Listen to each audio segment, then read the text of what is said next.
அனைவருக்கும் அன்பு வணக்கம். The Weekly Punch இந்த நிகழ்ச்சியில் மீண்டும் உங்களை சந்திப்பதில் மிக்க மகிழ்ச்சி நண்பர்களே. இங்க நிறைய விஷயங்களை பார்க்க போறோம். என்னவோ தெரியல, அண்ணன் அரசியல் ஞானி ராகுல் காந்தி அவர்கள் தொடர்ந்து ஏமாத்தி கொண்டே வருகின்றார்.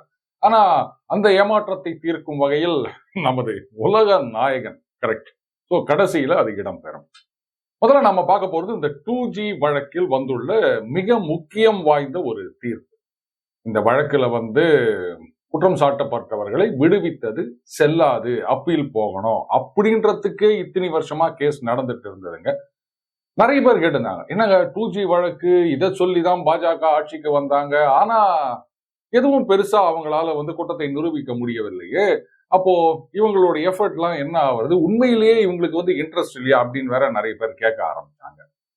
இதுல முன்னாடியே இது பற்றின செய்திகள் வந்தன. இப்பவும் அந்த ஆடியோ லீக் எல்லாம் ரிலீஸ் பண்ணிட்டு இருக்காரு அண்ணாமலை அவர்கள். எந்தெந்த விதத்துல ஆட்சியில் இருந்தவர்கள் அந்த காலகட்டத்துல இன்வெஸ்டிகேஷனை சொதப்பணும் அப்படின்னு திட்டம் போட்டு பண்ணாங்கன்றது இப்ப நமக்கு தெளிவாகவே தெரிகின்றது. ஏன்னா நமது இந்த மெமரி இருக்கு பாருங்க, அது கொஞ்சம் ஸ்லோவா ஒர்க் பண்ணுதுன்னு நினைக்கிறேன். அதை ரெஃப்ரெஷ் பண்றதுக்காகத்தான் மறுபடியும் அந்த ஆடியோவெல்லாம் லீக் பண்ணிட்டு இருக்கார் அண்ணாமலை அவர்கள். முதல்ல ஒரு விஷயம் புரிஞ்சுக்கணும், இந்த வழக்கு குற்றச்சாட்டுகள் இதெல்லாம் ஆரம்பமானது காங்கிரஸ் ஆட்சி காலத்தில். அதனால எந்த அளவுக்கு இனிஷியல் இன்வெஸ்டிகேஷன் இருந்திருக்கும் அப்படின்றத நம்மளால புரிஞ்சுக்க முடியுங்க. இதுல பாத்தீங்கன்னா இந்த ஹியரிங் ஆன் டெய்லி பேசிஸ் அப்படின்ற உத்தரவு முன்னாடியே வந்ததுங்க. இத்தனாம் தேதி ஆரம்பிக்கப்படும் அப்படின்னும் அந்த செய்தி வந்தது. ஆனா என்னவோ தெரியல, அந்த டெய்லி ஹியரிங் நடக்கிற விஷயம் எதுலையுமே வெளில வரல. பாத்தீங்களா, வழக்கமா ஈவன் நம்ம செந்தில் பாலாஜி அவர்கள் வழக்கா இருக்கட்டும், இல்ல பொன்முடி அவர்கள் வழக்கா இருக்கட்டும், அங்க என்ன நடக்குது கோர்ட்ல இந்த தரப்பு வக்கீல் இதை சொல்றார், அந்த தரப்பு வக்கீல் அதை சொல்றார், நீதி அரசர் இதை சொல்றார் அப்படின்றதெல்லாம் டக்கு டக்குன்னு அப்டேட் பண்ணிட்டே இருப்பாங்க ட்விட்டர்ல. ஆனா இந்த விஷயம் டெய்லி ஹியரிங் நடந்திருக்கு, அதை பத்தின ஒரு தகவல் கூட வெளில வரல. ஆச்சரியமா இருக்கு. அட்லீஸ்ட் இந்த தீர்ப்பையாவது ஊடகங்கள் வெளில சொன்னாங்களே, அது வரைக்கும் சந்தோஷம். ஹைகோர்ட்ல என்ன சொல்லியிருக்காங்க, இந்த தீர்ப்பு இவங்களை விடுவித்தது செல்லாதுன்னு அப்பீல் செய்யலாம் அப்படின்னு அனுமதி கொடுத்திருக்காங்க. இனிமே அப்பீல் ஆரம்பமாகும். சரி சார், இந்த அப்பீலுக்கே இவ்வளவு வருஷம் ஆச்சு, அது எவ்வளவு வருஷம் ஆகும் அப்படின்னு கேக்குறீங்களா? கரெக்ட் தான். ஆனா தேர்தல் நேரத்தில் இந்த தீர்ப்பு வந்திருக்கின்றது அப்படின்றது பாஜகவுக்கு ஒரு பெரிய பிளஸ் தான் சொல்லணும். அப்கோர்ஸ் அது எந்த அளவுக்கு அவங்க அதை யூட்டிலைஸ் பண்ணிக்கிறாங்களோ அப்படின்றதுல இருக்கு.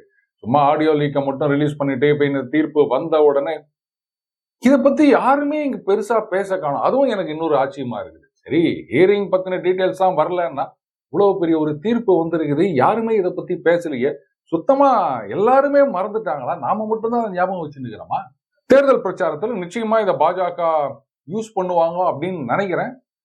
ஏன்னா ராசா அவர்களுக்கும் கனிமொழி அவர்களுக்கும் எதிராக பாத்தீங்களா, நீங்க என்னதான் இவங்க ஓட்டு போட்டு தேர்ந்தெடுக்கப்பட்டாலும் விரைவிலேயே அவர்கள் எல்லாம் டிஸ்குவாலிஃபை செய்யப்படுவார்கள் அப்படின்ற வாதமும் முன்வைக்கப்படும். அடுத்தது பாஜகவை பொறுத்த வரைக்கும் அந்த ஊழலுக்கு எதிரான அப்படின்றதான் அவங்க பெருசா கொண்டு போயிட்டு இருக்காங்க அப்படின்னும் போது இது ஒரு அருமையான வாய்ப்பு. பயன்படுத்தி கொண்டால், இல்லைங்க நாங்க வேற எதையாவது தான் பேசுவோம், 2G இல்ல நாங்க மறந்துட்டோம் அப்படின்னு இருந்தாங்கன்னா அதை யாரும் ஒன்றும் பண்ண முடியாது.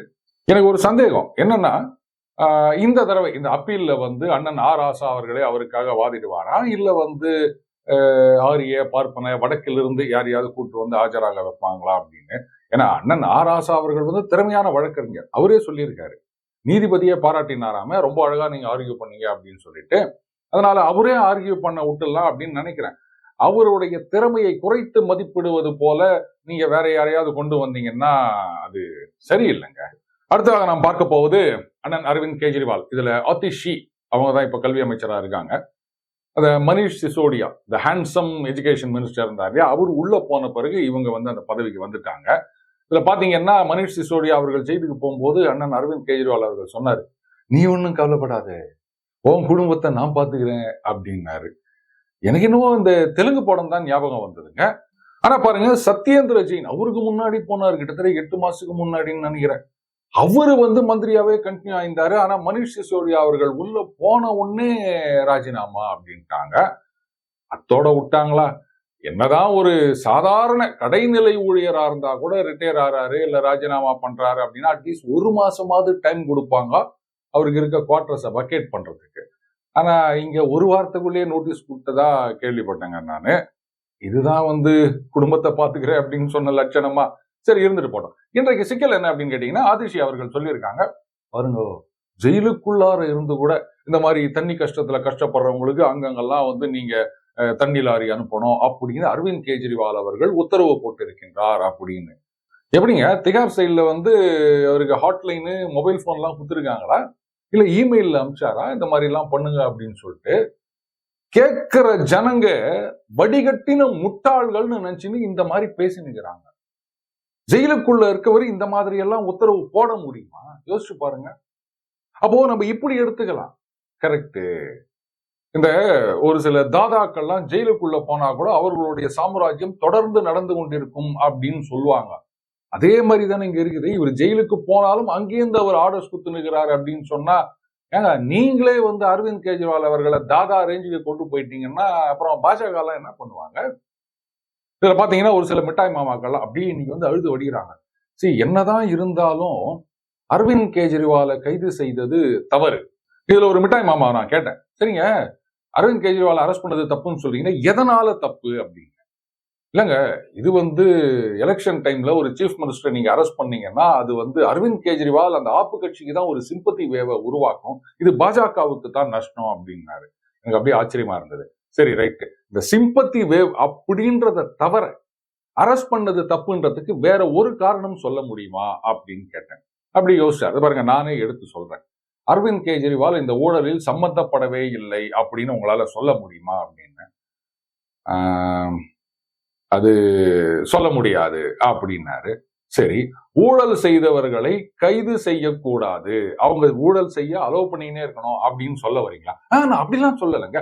ஊழல் பண்ணவங்க யாரா இருந்தாலும் சட்டத்தின் முன் நிறுத்தி தண்டனை வாங்கி கொடுக்கப்பட வேண்டும். அப்புறம் என்ன, நேத்து வரைக்கும் வந்து பாஜக தோற்கடிக்கப்பட வேண்டும், எப்படியாவது அவங்கள தோற்கடிக்கணும், ஆனா எப்படி தோற்கடிக்கிறதுன்னு தான் தெரியல அப்படின்னு புலம்பிட்டு இருந்த அதே வாய் இன்னைக்கு வந்து அரவிந்த் கெஜ்ரிவாலை அரெஸ்ட் பண்ணோம், ஐயோ சிம்பத்தி வேவ், பாஜகவுக்கு நஷ்டம் அப்படின்னு ஏன் உட்காந்து இப்படி கண்ணீர் ஊத்துக்கிறீங்க? உங்களுக்கு தான் பாஜக மேல நம்பிக்கையே கிடையாது, அவங்க தோத்து போனோம்னு நினைக்கிறீங்க. அப்புறம் சிம்பத்தி வேவ் ஆப்பு கட்சிக்கு வந்த சந்தோஷப்பட வேண்டியதுதாங்க. காரணம் என்னன்னா, ஊழல் செஞ்சாலும் அவர் கொண்டு போய் உள்ள போட்டுட்டாங்களே, அதனால அவர் எப்படியாவது வெளில கொண்டு வரணுமே அப்படின்னு இப்படி முட்டு கொடுத்துருக்காங்க இந்த மிட்டாய் மாமாக்கள்லாம். புரியுதுங்களா? நீங்க வேணா அரவிந்த் கெஜ்ரிவால் கைது செஞ்சது தப்புன்னு சொல்ற அத்தனை பேர்கிட்டையும் போய் கேளுங்க. அவங்க சொல்ற ஒரே வார்த்தை சிம்பத்தி வேவ். என்ன அக்கறை இவங்களுக்கு எல்லாம் பாஜக மேல திடீர்னு பாத்தீங்களா? பொய் பொய் பொய். இதை மட்டுமே வைத்துக் கொண்டு அரசியல் செய்து கொண்டிருக்கும் ஒரு கட்சி இந்த ஆப்பு கட்சி, அதனுடைய தலைவர்கள். அதுக்கு முட்டு கொடுக்கறதுக்குன்னே இங்க இருக்கிறதுங்க இந்த மிட்டாய் மாமாக்கள். இதுல மனிஷ் சிசோடியா அவர்கள் உள்ள போன உடனே அவருடைய போர்ட்போலியோவுக்கு அமைச்சரா ஆதிஷி அவர்களை கொண்டு வந்தாங்க. அரவிந்த் கெஜ்ரிவால் அவர்கள் உள்ள போயிட்டாருங்க. எப்ப வெளில வருவார் அப்படின்றதும் தெரியல. இவர் வந்து முதல்ல சுப்ரீம் கோர்ட்ல நடுராத்திரி ஹியரிங் வேணும் அப்படின்னு கேட்டாரு, ஒத்துக்கல. அதுக்கப்புறம் காலையில ஃபைல் பண்ணாங்க. திடீர்னு வந்து அதை வித்ரா பண்ணிக்கினாங்க. அதுக்கப்புறமா ஹைகோர்ட்ல ஃபைல் பண்ணிட்டு அர்ஜென்ட் ஹியரிங் அப்படின்னு கேட்டாங்க. அவங்க சொல்லிட்டாங்க, இதுக்கெல்லாம் அர்ஜென்ட் கிடையாது, நாங்க ஹோலி முடிச்சுட்டு தான் வருவோம் அப்படின்னு சொல்லிட்டாங்க. சோ வந்தாலும் பெயில் கொடுப்பாங்களா அப்படின்றது தெரியாது. ஏன்னா இடி அவங்க கஸ்டடியில இருந்து ரிலீஸ் பண்ணா கூட அடுத்தது சிபிஐ காத்து கொண்டிருக்கின்றார்கள். அவங்க வந்து அரெஸ்ட் பண்ணி எங்களுக்கு கஸ்டடி வேணும் அப்படின்னு கேட்பாங்க. அப்போ ஆப்பு கட்சி என்ன சொல்லியிருக்காங்கன்னா, இல்ல இல்ல அவர் உள்ள போனாலும் அவரு தான் சிஎம், நாங்க பர்மிஷன் வாங்கிக்கின்னு அங்க போயிட்டு மந்திரி சபை கூட்டத்தை நடத்துவோம் இப்படின்லாம் சொல்லியிருந்தாங்க. போற போக பார்த்தா ஒட்டுமொத்த மந்திரிகளும் உள்ள போய் உக்காந்துனாங்க அப்படின்னு சொன்னா அது நீங்க பர்மிஷன்லாம் வாங்க வேண்டாம். உள்ள ஒரு மந்திரி சபை கூட்டம் தான் இருக்கும். ஆனா அவங்க அங்க உட்கார்ந்தீங்கன்னு வெளியில இருக்க அதிகாரிகளுக்கு உத்தரவு போட முடியாது. It is illegal. அதை ஞாபகம் வச்சுக்கணும். அதிஷி சொல்லியிருக்காங்களே ஜெயிலுக்குள்ள இருந்து அவர் உத்தரவு போட்டார்னு சொல்லிட்டு, என்ன பொறுத்த வரைக்கும் அது இல்லீகலா தான் நான் வந்து கன்சிடர் பண்றேன். இதன் நடுவில் அதிஷி அவர்கள் முதல்வர் ஆவாரா அப்படின்னு ஒரு கேள்வி எழுந்தது. டகால்னு பாத்தீங்கன்னா அரவிந்த் கெஜ்ரிவால் அவருடைய மனைவி வந்திருக்காங்க. பாருங்க, நான் சீக்கிரமே வெளில வந்துருவேன், என்னுடைய வாக்குறுதிகளை நிறைவேற்றுவேன். இத்தனை வருஷமா நிறைவேற்றாத வாக்குறுதிகளை ஜெயில இருந்து வந்துதான் அவர் நிறைவேற்ற போறாராம். உள்ள இருந்தாலும் அவருக்கு மக்கள் மேலதான் கவலையாக இருக்கின்றது அப்படின்னு. போற போக பார்த்தா அனதர் ரப்ரி தேவி ஆவிடுவாங்க போல இருக்கு அரவிந்த் கெஜ்ரிவால் அவர்களுடைய மனைவி. இதுதான் ஆப்பு கட்சியின் லட்சணம். நான் அரசியலுக்கே வரமாட்டேன், தேர்தலில் நிற்க மாட்டேன், எந்த பதவியும் ஏற்க மாட்டேன் அப்படின்னு அழுத்தம் திருத்தமா சொன்ன அரவிந்த் கெஜ்ரிவால் இந்த சந்திரமுகியா மாறிக்கொண்டிருப்பதை பார்க்க முடிகின்றது. இந்த சுஜாதா அவர்கள் என் இனிய இயந்திரா அப்படின்னு ஒரு தொடர் எழுதியிருந்தார். ரொம்ப அற்புதமா இருக்கும். அதுல இப்படித்தான் புரட்சி பண்றோம், எல்லாத்தையும் மாத்துறோம் அப்படின்னு சொல்லிட்டு 2 பேர் வருவாங்க. கடைசியில அவங்க 2 பேருமே part of the corrupt system அப்படின்ற மாதிரி போகும் அந்த கதை. அதைத்தான் நாம இன்னைக்கு இங்க பார்த்துட்டு இருக்கோம். போதாக்குறைக்கு அரவிந்த் கெஜ்ரிவால் அவர்களுக்கு இந்த டீப் ஸ்டேட் அமெரிக்கால இருக்கு இல்லையா, அவங்களுடைய ஆதரவும் இருக்கின்றதா பாஜகவினர் குற்றம் சாட்டி கொண்டு வருகின்றனர்.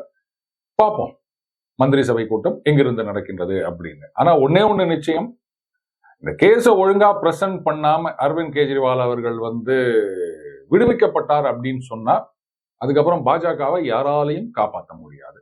கூடவே இந்த நாட்டையும் யாராலையும் காப்பாற்ற முடியாது.